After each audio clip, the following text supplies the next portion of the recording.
द्वारकाधीश भगवान कृष्ण से जुड़ा एक नाम है, जिन्हें प्राचीन शहर द्वारका का शासक और पीठासीन देवता माना जाता है।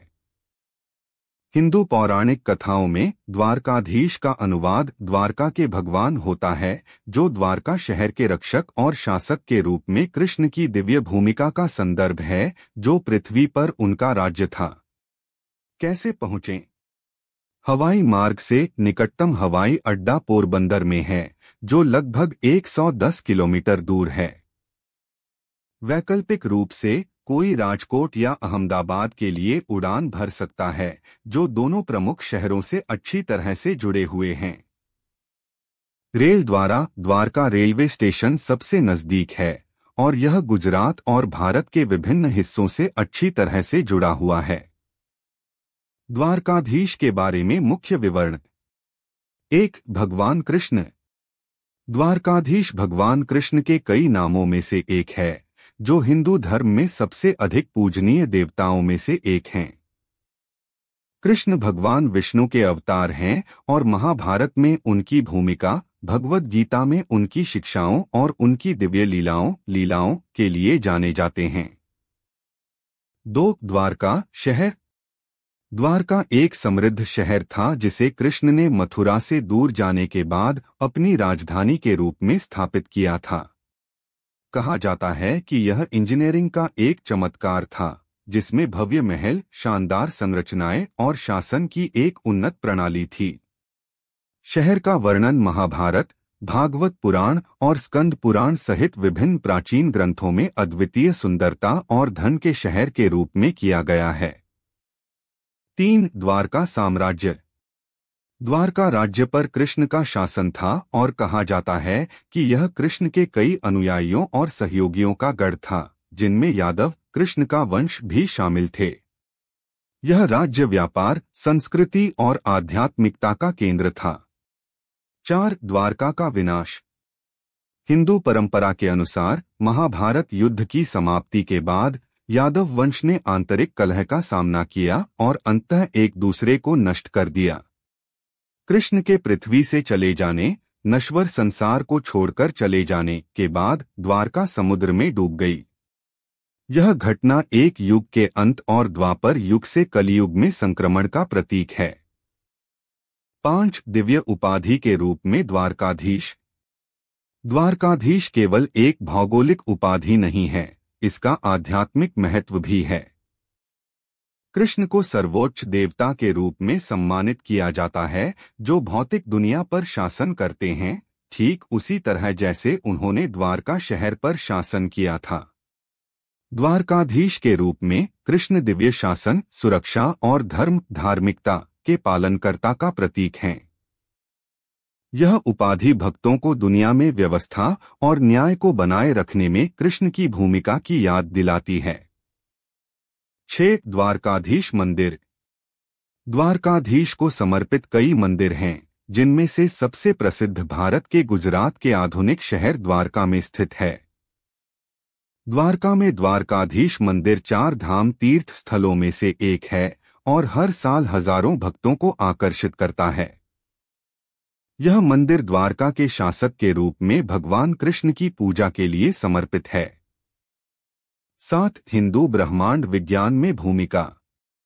माना जाता है कि द्वारकाधीश के रूप में कृष्ण ब्रह्मांडीय चक्रों का मार्गदर्शन करते हैं और ब्रह्मांड में संतुलन बनाए रखने में मदद करते हैं। द्वारका पर उनका शासन धर्म की शाश्वत सुरक्षा और अंततः बुराई के विनाश का प्रतीक है। 8. प्रतीकवाद और पूजा। द्वारकाधीश की पूजा भक्ति और ईश्वरीय इच्छा के प्रति समर्पण पर जोर देती है। द्वारकाधीश के रूप में कृष्ण को अक्सर उनके शंख, चक्र, गदा और कमल, पद्म के साथ दर्शाया जाता है, जो उनकी शक्ति और दिव्य संप्रभुता के प्रतीक हैं। भक्त अक्सर द्वारकाधीश को समर्पित प्रार्थनाएं, मंत्र और भजन गाते हैं, ताकि सुरक्षा, समृद्धि और आध्यात्मिक विकास के लिए उनका आशीर्वाद प्राप्त किया जा सके। सारांश। द्वारकाधीश एक ऐसा शीर्षक है जो पौराणिक शहर द्वारका पर कृष्ण की दिव्य संप्रभुता को दर्शाता है। आध्यात्मिक संदर्भ में यह ब्रह्मांड के अंतिम रक्षक और शासक के रूप में उनकी भूमिका को उजागर करता है। द्वारका शहर, जहां कृष्ण ने शासन किया था, हिंदू धर्म में गहरा प्रतीकात्मक महत्व रखता है, जो दिव्य शासन, शांति और समृद्धि का प्रतीक है। नागेश्वर ज्योतिर्लिंग 12 ज्योतिर्लिंगों में से एक है, जो भगवान शिव को समर्पित पवित्र तीर्थस्थल हैं। यह भगवान शिव के भक्तों के लिए सबसे महत्वपूर्ण तीर्थ स्थलों में से एक है और यह भारत के गुजरात के द्वारका में स्थित है। नागेश्वर ज्योतिर्लिंग भगवान शिव के ज्योतिर्लिंग के रूप में प्रकट होने और नाग राजा कालिया के साथ उनके संबंध की कथा के साथ अपने गहरे जुड़ाव के लिए जाना जाता है। नागेश्वर ज्योतिर्लिंग के बारे में मुख्य विवरण। 1. स्थान। नागेश्वर ज्योतिर्लिंग भारत के गुजरात के सौराष्ट्र क्षेत्र में द्वारका के पास स्थित है, जो द्वारकाधीश मंदिर, भगवान कृष्ण का मंदिर जाने वाले भक्तों के लिए भी एक प्रमुख क्षेत्र है। मंदिर द्वारका शहर से लगभग 15 किलोमीटर दूर है और सड़क मार्ग से पहुंचा जा सकता है। टैक्सी या बसें आपको द्वारका से मंदिर तक ले जा सकती हैं। 2. महत्व।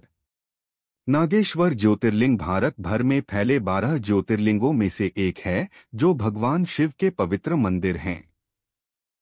ज्योतिर्लिंग शब्द दिव्य प्रकाश, ज्योति को संदर्भित करता है, जिसे भगवान शिव का रूप माना जाता है। यह मंदिर भक्तों के बीच अत्यधिक पूजनीय है, क्योंकि यह भगवान शिव की नागेश्वर, सांपों के भगवान के रूप में पूजा से जुड़ा है। नाग सर्प पूजा की हिंदू परंपरा में गहरी जड़ें हैं और शिव को अक्सर अपने गले में एक नाग के साथ दर्शाया जाता है। 3. पौराणिक कहानी। किंवदंती के अनुसार नागेश्वर ज्योतिर्लिंग का संबंध नाग राजा कालिया से है। कालिया एक जहरीला नाग था जो यमुना नदी में रहता था। भगवान कृष्ण ने उसे नचाकर वश में किया और इसी घटना के दौरान नाग को पराजित किया गया और भगवान कृष्ण के सामने आत्मसमर्पण कर दिया गया। हालांकि कहानी का एक अन्य संस्करण दारुका नामक असुर राक्षस पर केंद्रित है। इस संस्करण में भगवान शिव के भक्त दारुका ने इस क्षेत्र में भगवान शिव के लिए एक मंदिर बनवाया था और ऐसा माना जाता है कि उस मंदिर में ज्योतिर्लिंग की प्रतिष्ठा की गई थी। कहा जाता है कि नागेश्वर ज्योतिर्लिंग इस क्षेत्र को बुरी शक्तियों से बचाने के लिए प्रकट हुआ था। मंदिर और आसपास के क्षेत्र के रक्षक माने जाने वाले नागों या सांपों के बारे में भी उल्लेख मिलता है। परिणामस्वरूप यहाँ भगवान शिव को अक्सर नागेश्वर या सांपों के भगवान के रूप में पूजा जाता है। 4. मंदिर। नागेश्वर मंदिर एक प्रसिद्ध तीर्थ स्थल है, जो देश भर से भक्तों को आकर्षित करता है। मंदिर परिसर एक शांत वातावरण के बीच स्थित है, जो प्राकृतिक सुंदरता से घिरा हुआ है। मंदिर के गर्भगृह में शिवलिंगम है, जिसे नागेश्वर ज्योतिर्लिंग के रूप में पूजा जाता है। यह लिंगम एक सांप से सुशोभित है, जो शिव के सांपों के साथ जुड़ाव का प्रतीक है। 5. नागेश्वर की कथा, स्थानीय संस्करण। कहानी का एक संस्करण कुछ स्थानीय परंपराओं के अनुसार दारुका नामक एक राक्षस और उसकी पत्नी दारुकी इस क्षेत्र में रहते थे। उन्होंने स्थानीय लोगों को आतंकित किया और अपनी शक्तियों का दुरुपयोग किया। स्थानीय लोगों ने भगवान शिव से प्रार्थना की और शिव उन्हें राक्षस के अत्याचारों से बचाने के लिए ज्योतिर्लिंग के रूप में प्रकट हुए। एक और संस्करण कुछ कहानियों में भगवान शिव ने स्वयं ज्योतिर्लिंग के रूप में भक्तों को राक्षस ध्रुमा सहित बुरी शक्तियों से बचाया था। कहा जाता है कि ज्योतिर्लिंग को एक सांप के गड्ढे में स्थापित किया गया था, जो देवता के सांपों के साथ घनिष्ठ संबंध को दर्शाता है। 6. नाग कनेक्शन। नागेश्वर शब्द नाग, सर्प और ईश्वर, भगवान से लिया गया है, जो शिव के सांपों से संबंध को दर्शाता है। कई चित्रणों में भगवान शिव को अपने गले में एक सांप पहने हुए दिखाया गया है, जो इन प्राणियों पर उनकी शक्ति का प्रतीक है। परिणामस्वरूप बहुत से लोग बुरी शक्तियों से सुरक्षा, स्वास्थ्य, समृद्धि और अपने जीवन में बाधाओं को दूर करने के लिए, विशेष रूप से नाग दोष, सर्पों से जुड़ी ज्योतिषीय स्थिति के प्रभाव से संबंधित बाधाओं को दूर करने के लिए नागेश्वर ज्योतिर्लिंग का दर्शन करते हैं। 8. पूजा और अनुष्ठान। भक्त नागेश्वर मंदिर में विभिन्न अनुष्ठान करते हैं, जिसमें शिवलिंगम पर बेलपत्र, बिल्व पत्र, दूध, जल और फूलों की माला चढ़ाना शामिल है।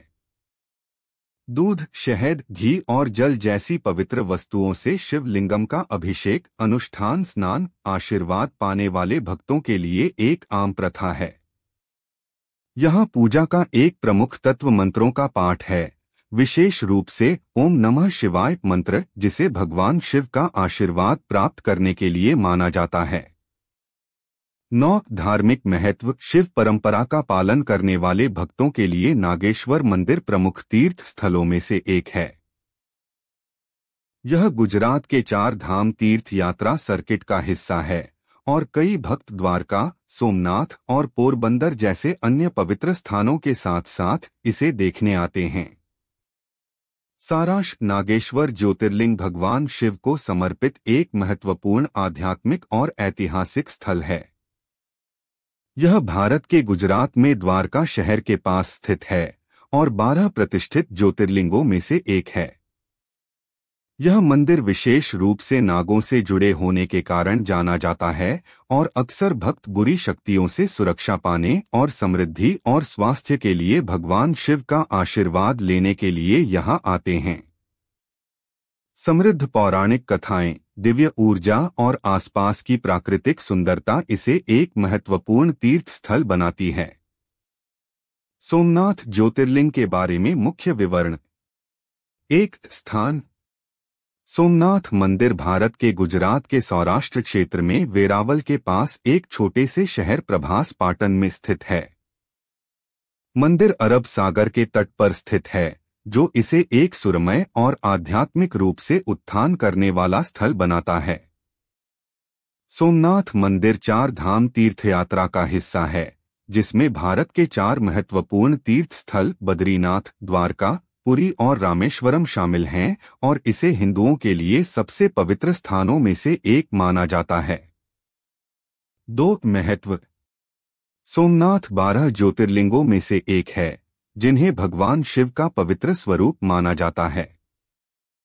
इनमें से प्रत्येक ज्योतिर्लिंग को शिव की अनंत शक्ति का दिव्य स्वप्रकटीकरण माना जाता है। इस मंदिर का नाम सोमनाथ इसलिए रखा गया है क्योंकि यह चंद्र देवता सोम, जिसे चंद्र भी कहा जाता है, से जुड़ा है। किंवदंती के अनुसार सोम ने यहाँ मूल मंदिर का निर्माण किया था और भगवान शिव की पूजा करके उनकी खोई हुई चमक वापस पा ली थी और आकाश में उनका स्थान बहाल कर दिया था। सोमनाथ का शाब्दिक अर्थ है चंद्रमा का भगवान सोम, चंद्रमा और नाथ भगवान। 3. पौराणिक कथा। हिंदू पौराणिक कथाओं के अनुसार सोमनाथ की कथा सोम, चंद्र देवता से जुड़ी है, जिन्हें एक बार लगा कि उनकी सुंदरता और चमक फीकी पड़ रही है।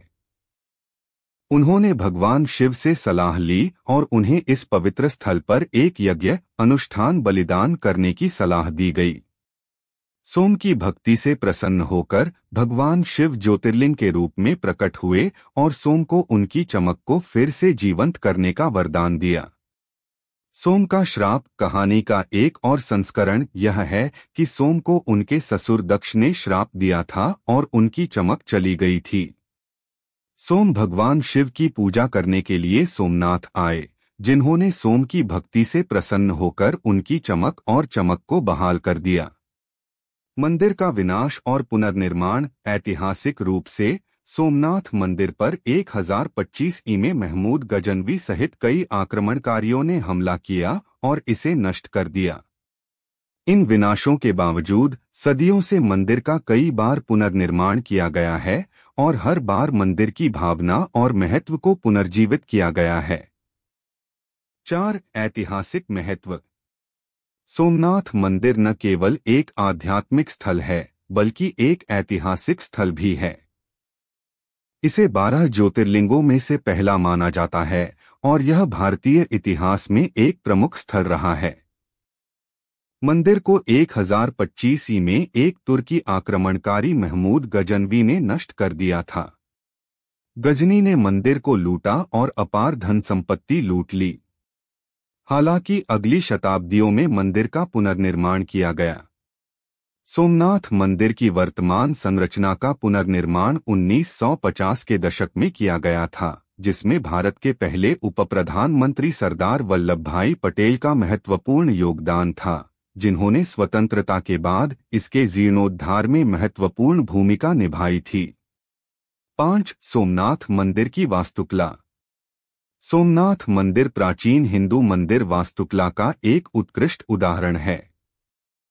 यह वास्तुकला की चालुक्य शैली का अनुसरण करता है और इसमें एक विशाल शिखर है जो 155 फीट से अधिक ऊंचा है।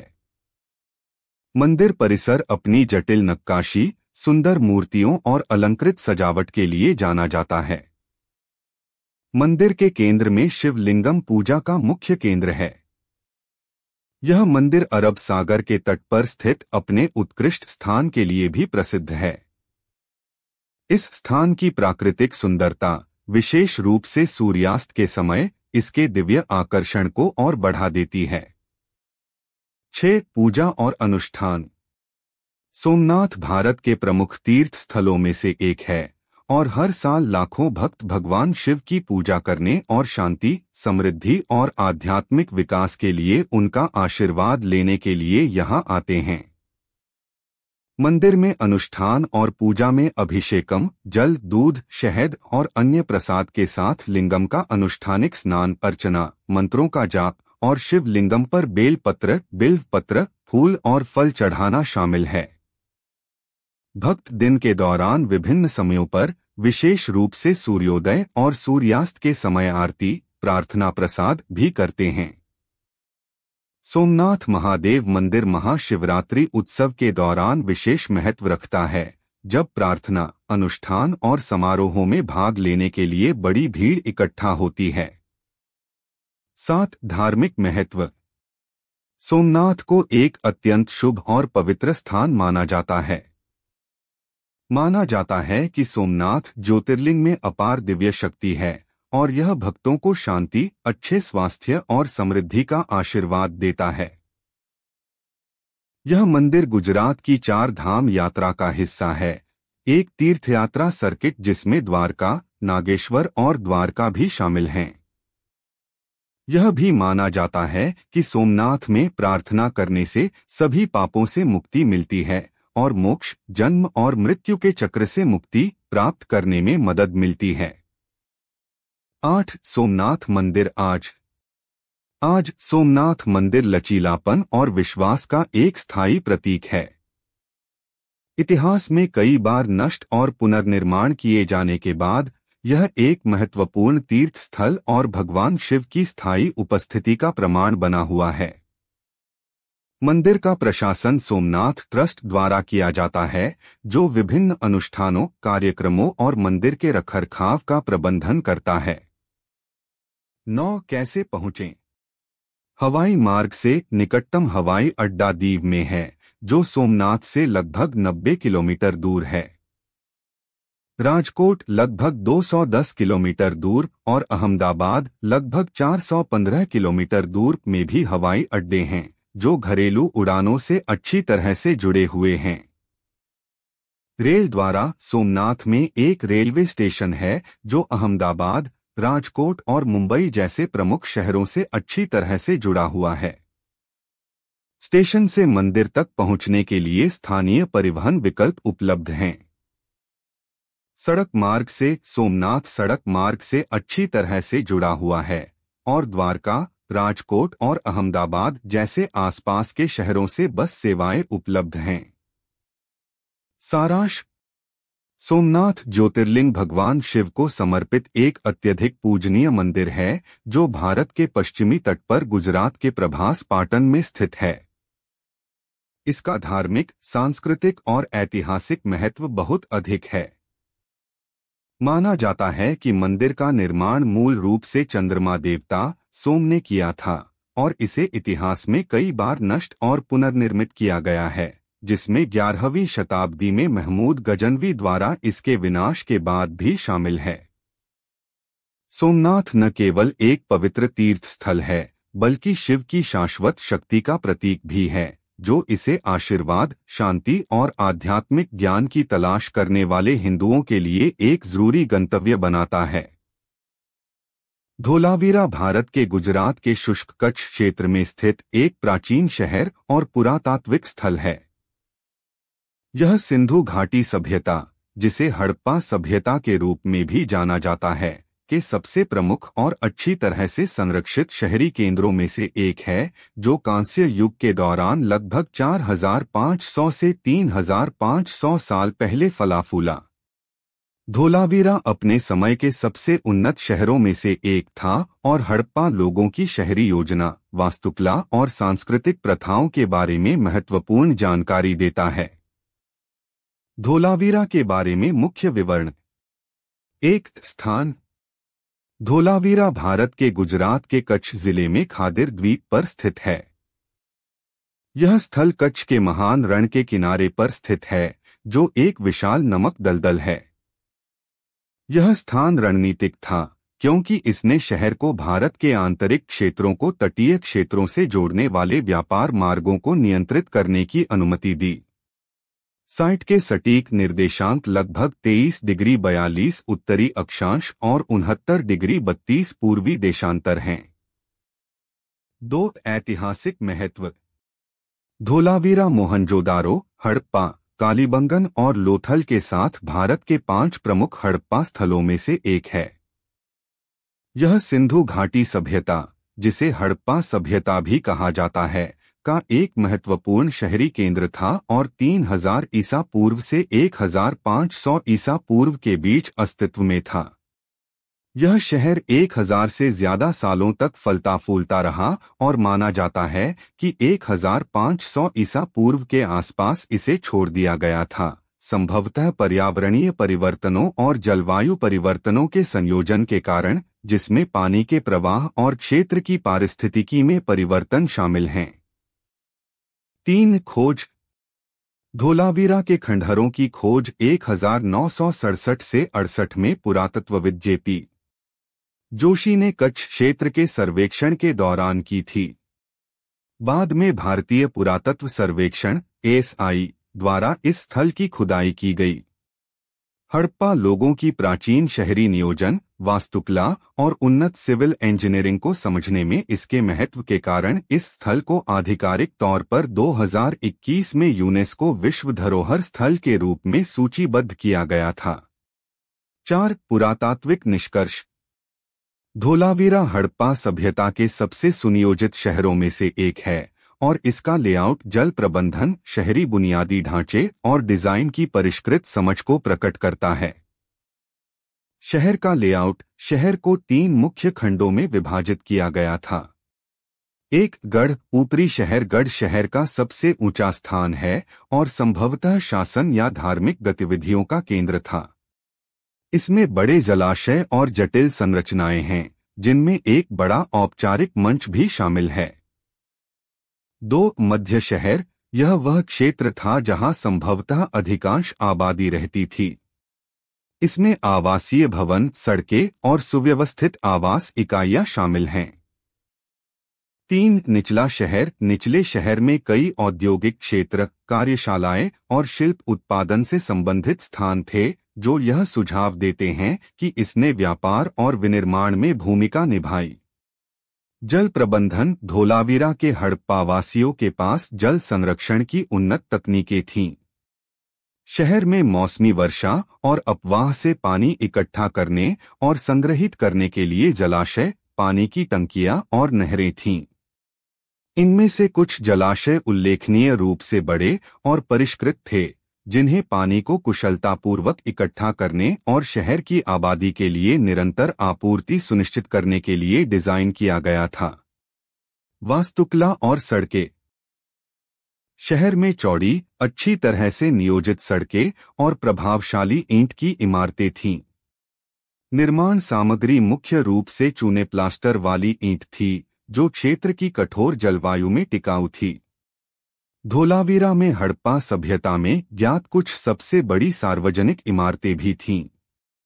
कलाकृतियां। साइट पर कई कलाकृतियां खोजी गई हैं, जिनमें मिट्टी के बर्तन, मोती, औजार, मुहर के निशान और पत्थर की वस्तुएं शामिल हैं।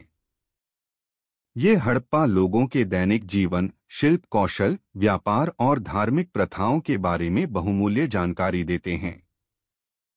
लेखन में धोलावीरा का महत्व। धोलावीरा में कई उत्कीर्ण मुहरें मिली हैं, जिन पर हड़प्पा लिपि लिखी हुई है, जिसे आज तक पढ़ा नहीं जा सका है। लिखित शिलालेखों के अस्तित्व से पता चलता है कि अन्य हड़प्पा शहरों की तरह धोलावीरा में भी एक उन्नत संचार प्रणाली थी, संभवतः व्यापार या प्रशासन के लिए। 5 अनूठी विशेषताएं। जलाशय। धोलावीरा की सबसे उल्लेखनीय विशेषताओं में से एक जलाशयों की इसकी व्यापक प्रणाली है। शहर को इस तरह से बनाया गया था कि यह मानसून के वर्षा जल को बड़े जलाशयों में संग्रहित करता था और इसमें सिंचाई और जल वितरण की व्यवस्था थी ताकि यह सुनिश्चित हो सके कि शहर की आबादी को साल भर ताज़ा पानी मिल सके। जलाशय प्राचीन दुनिया में अपनी तरह के सबसे बड़े और सबसे उन्नत जलाशयों में से कुछ हैं। सीढ़ीदार कुएं। शहर में सीढ़ीदार कुएं भी हैं, जो भारत के प्राचीन शहरी केंद्रों की एक अनूठी विशेषता है, जिनका उपयोग जल भंडारण के लिए और कमी के समय पानी तक पहुंचने के साधन के रूप में भी किया जाता था। अन्न भंडार। अन्य हड़प्पा शहरों की तरह धोलावीरा में अनाज भंडारण के लिए एक अन्न भंडार था, जो शहर के मजबूत कृषि आधार को दर्शाता है। अन्न भंडार संगठित खाद्य उत्पादन और भंडारण का संकेत था। परिष्कृत जल निकासी प्रणाली। धोलावीरा की जल निकासी प्रणाली अच्छी तरह से नियोजित थी, जिसमें ढकी हुई नालियां और सड़कों का एक नेटवर्क था जो पानी के प्रवाह को कुशलतापूर्वक प्रबंधित करने के लिए डिजाइन किया गया था। धोलावीरा भारत के गुजरात के शुष्क कच्छ क्षेत्र में स्थित एक प्राचीन शहर और पुरातात्विक स्थल है। यह सिंधु घाटी सभ्यता, जिसे हड़प्पा सभ्यता के रूप में भी जाना जाता है, के सबसे प्रमुख और अच्छी तरह से संरक्षित शहरी केंद्रों में से एक है, जो कांस्य युग के दौरान लगभग 4500 से 3500 साल पहले फला फूला। धोलावीरा अपने समय के सबसे उन्नत शहरों में से एक था और हड़प्पा लोगों की शहरी योजना, वास्तुकला और सांस्कृतिक प्रथाओं के बारे में महत्वपूर्ण जानकारी देता है। धोलावीरा के बारे में मुख्य विवरण। 1 स्थान। धोलावीरा भारत के गुजरात के कच्छ जिले में खादिर द्वीप पर स्थित है। यह स्थल कच्छ के महान रण के किनारे पर स्थित है, जो एक विशाल नमक दलदल है। यह स्थान रणनीतिक था क्योंकि इसने शहर को भारत के आंतरिक क्षेत्रों को तटीय क्षेत्रों से जोड़ने वाले व्यापार मार्गों को नियंत्रित करने की अनुमति दी। साइट के सटीक निर्देशांक लगभग 23 डिग्री 42 उत्तरी अक्षांश और 69 डिग्री 32 पूर्वी देशांतर हैं। 2 ऐतिहासिक महत्व। धोलावीरा मोहनजोदारो, हड़प्पा, कालीबंगन और लोथल के साथ भारत के 5 प्रमुख हड़प्पा स्थलों में से एक है। यह सिंधु घाटी सभ्यता, जिसे हड़प्पा सभ्यता भी कहा जाता है, का एक महत्वपूर्ण शहरी केंद्र था और 3000 ईसा पूर्व से 1500 ईसा पूर्व के बीच अस्तित्व में था। यह शहर 1000 से ज्यादा सालों तक फलता फूलता रहा और माना जाता है कि 1500 ईसा पूर्व के आसपास इसे छोड़ दिया गया था, संभवतः पर्यावरणीय परिवर्तनों और जलवायु परिवर्तनों के संयोजन के कारण, जिसमें पानी के प्रवाह और क्षेत्र की पारिस्थितिकी में परिवर्तन शामिल हैं। 3 खोज। धोलावीरा के खंडहरों की खोज 1967 से 68 में पुरातत्वविद जेपी जोशी ने कच्छ क्षेत्र के सर्वेक्षण के दौरान की थी। बाद में भारतीय पुरातत्व सर्वेक्षण (ASI) द्वारा इस स्थल की खुदाई की गई। हड़प्पा लोगों की प्राचीन शहरी नियोजन, वास्तुकला और उन्नत सिविल इंजीनियरिंग को समझने में इसके महत्व के कारण इस स्थल को आधिकारिक तौर पर 2021 में यूनेस्को विश्व धरोहर स्थल के रूप में सूचीबद्ध किया गया था। 4. पुरातात्विक निष्कर्ष। धोलावीरा हड़प्पा सभ्यता के सबसे सुनियोजित शहरों में से एक है और इसका लेआउट जल प्रबंधन, शहरी बुनियादी ढांचे और डिजाइन की परिष्कृत समझ को प्रकट करता है। शहर का लेआउट शहर को 3 मुख्य खंडों में विभाजित किया गया था। एक गढ़। ऊपरी शहर गढ़ शहर का सबसे ऊंचा स्थान है और संभवतः शासन या धार्मिक गतिविधियों का केंद्र था। इसमें बड़े जलाशय और जटिल संरचनाएं हैं, जिनमें एक बड़ा औपचारिक मंच भी शामिल है। 2. मध्य शहर। यह वह क्षेत्र था जहां संभवतः अधिकांश आबादी रहती थी। इसमें आवासीय भवन, सड़कें और सुव्यवस्थित आवास इकाइयां शामिल हैं। 3. निचला शहर। निचले शहर में कई औद्योगिक क्षेत्र, कार्यशालाएं और शिल्प उत्पादन से संबंधित स्थान थे, जो यह सुझाव देते हैं कि इसने व्यापार और विनिर्माण में भूमिका निभाई। जल प्रबंधन। धोलावीरा के हड़प्पावासियों के पास जल संरक्षण की उन्नत तकनीकें थीं। शहर में मौसमी वर्षा और अपवाह से पानी इकट्ठा करने और संग्रहित करने के लिए जलाशय, पानी की टंकियां और नहरें थीं। इनमें से कुछ जलाशय उल्लेखनीय रूप से बड़े और परिष्कृत थे, जिन्हें पानी को कुशलतापूर्वक इकट्ठा करने और शहर की आबादी के लिए निरंतर आपूर्ति सुनिश्चित करने के लिए डिजाइन किया गया था। वास्तुकला और सड़कें। शहर में चौड़ी, अच्छी तरह से नियोजित सड़कें और प्रभावशाली ईंट की इमारतें थीं। निर्माण सामग्री मुख्य रूप से चूने प्लास्टर वाली ईंट थी, जो क्षेत्र की कठोर जलवायु में टिकाऊ थी। धोलावीरा में हड़प्पा सभ्यता में ज्ञात कुछ सबसे बड़ी सार्वजनिक इमारतें भी थीं। कलाकृतियां। साइट पर कई कलाकृतियां खोजी गई हैं, जिनमें मिट्टी के बर्तन, मोती, औजार, मुहर के निशान और पत्थर की वस्तुएं शामिल हैं। ये हड़प्पा लोगों के दैनिक जीवन, शिल्प कौशल, व्यापार और धार्मिक प्रथाओं के बारे में बहुमूल्य जानकारी देते हैं। लेखन में धोलावीरा का महत्व। धोलावीरा में कई उत्कीर्ण मुहरें मिली हैं, जिन पर हड़प्पा लिपि लिखी हुई है, जिसे आज तक पढ़ा नहीं जा सका है। लिखित शिलालेखों के अस्तित्व से पता चलता है कि अन्य हड़प्पा शहरों की तरह धोलावीरा में भी एक उन्नत संचार प्रणाली थी, संभवतः व्यापार या प्रशासन के लिए। 5. अनूठी विशेषताएं। जलाशय। धोलावीरा की सबसे उल्लेखनीय विशेषताओं में से एक जलाशयों की इसकी व्यापक प्रणाली है। शहर को इस तरह से बनाया गया था कि यह मानसून के वर्षा जल को बड़े जलाशयों में संग्रहित करता था और इसमें सिंचाई और जल वितरण की व्यवस्था थी, ताकि यह सुनिश्चित हो सके कि शहर की आबादी को साल भर ताज़ा पानी मिल सके।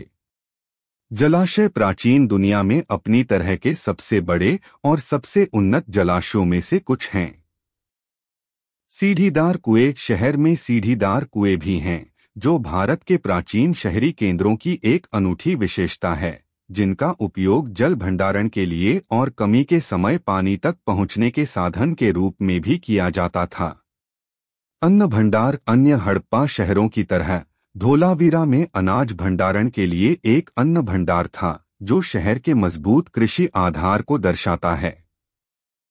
अन्न भंडार संगठित खाद्य उत्पादन और भंडारण का संकेत था। परिष्कृत जल निकासी प्रणाली। धोलावीरा की जल निकासी प्रणाली अच्छी तरह से नियोजित थी, जिसमें ढकी हुई नालियां और सड़कों का एक नेटवर्क था, जो पानी के प्रवाह को कुशलतापूर्वक प्रबंधित करने के लिए डिजाइन किया गया था। 6. कलाकृतियां और शिल्प कौशल। धोलावीरा अपने मन के बनाने के उद्योग के लिए जाना जाता था और इस स्थल पर अर्धकीमती पत्थरों, टेराकोटा और अन्य सामग्रियों से बने कई खूबसूरती से तैयार किए गए मनके पाए गए हैं। इससे पता चलता है कि धोलावीरा शिल्प उत्पादन और व्यापार के लिए एक महत्वपूर्ण केंद्र था। शिलालेख और पशु रूपांकनों वाली मुहरें मिली हैं, जो अन्य हड़प्पा स्थलों की तरह ही हैं।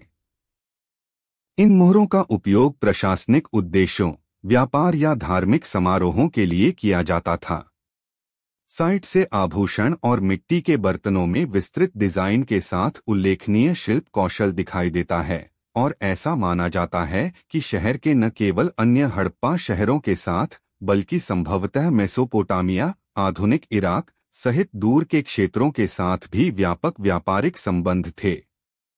7. पतन और परित्याग। हड़प्पा सभ्यता के कई अन्य शहरों की तरह धोलावीरा का पतन लगभग 1500 ईसा पूर्व में हुआ, संभवतः जलवायु परिवर्तन, व्यापार में गिरावट और नदी के बदलते मार्गों जैसे कारकों के संयोजन के कारण, जिससे जल आपूर्ति प्रभावित हुई। धोलावीरा सहित सिंधु घाटी सभ्यता का पतन वैदिक काल की शुरुआत और भारतीय उपमहाद्वीप में विभिन्न इंडो आर्यन जनजातियों के प्रवास के साथ हुआ। 8. सांस्कृतिक और धार्मिक प्रथाएं। साइट से मिले साक्ष्य बताते हैं कि धोलावीरा के लोग बहुदेववाद का पालन करते थे, संभवतः विभिन्न देवताओं और प्रकृति की आत्माओं की पूजा करते थे। अनुष्ठान और समारोह संभवतः बड़े सार्वजनिक स्थानों और शहर के सबसे ऊंचे क्षेत्र गढ़ में किए जाते थे, जिसका धार्मिक महत्व हो सकता है। 9. आधुनिक महत्व। धोलावीरा आज एक महत्वपूर्ण पुरातात्विक और पर्यटन स्थल है। यह स्थल हड़प्पा सभ्यता के जीवन और संस्कृति के बारे में बहुमूल्य जानकारी प्रदान करता है।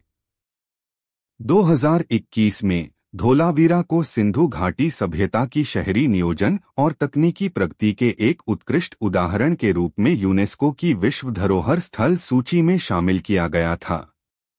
यह स्थल पुरातत्वविदों, इतिहासकारों और पर्यटकों को आकर्षित करता है, जो इसकी समृद्ध विरासत का पता लगाने और प्राचीन भारत की सबसे पुरानी और सबसे उन्नत शहरी सभ्यताओं में से एक के बारे में जानने के लिए आते हैं।